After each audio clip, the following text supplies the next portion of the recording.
Praise the lord. దేవునికి మహిమ కలుగును గాక.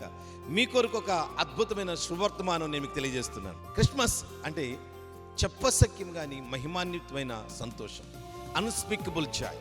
ఈ ఆనందాన్ని మనం ఎప్పుడు పొందుకోగలుగుతాం అంటే ఆరాధనలోనే పొందుకుంటాం.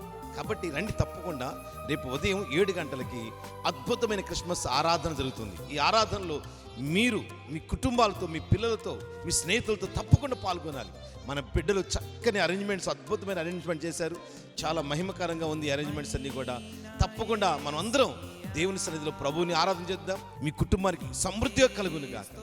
2 విషయాలు జరగాలి. ఒకటి, మీ జీవితంలో దుఃఖము, నిట్టూర్పులు, ప్రతి సారు, ప్రతి బాధ ఎగిరిపోవాలి. సంతోషము మీ తల మీద కిరీటం వలె అలంకరించబడును గాక. Amen. May God bless you. రేపు ఉదయం 7 గంటలకి అందరూ కూడా క్రిస్మస్ ఆరాధన కలుసుకుందాం. అలాగే ఐపిడి కాలనీ బ్రాంచ్ చర్చెస్లో కూడా ఉదయం 9:30కి అక్కడ క్రిస్మస్ ఆరాధన ఉంటుంది. కాబట్టి తప్పకుండా మీకు ఎక్కడ అందుబాటులో ఉంటే అక్కడికి రండి, దేవుని ఆశీర్వాదాన్ని పొందుకోనండి. ప్రభు కృప మీకు తోడే ఉండును గాక.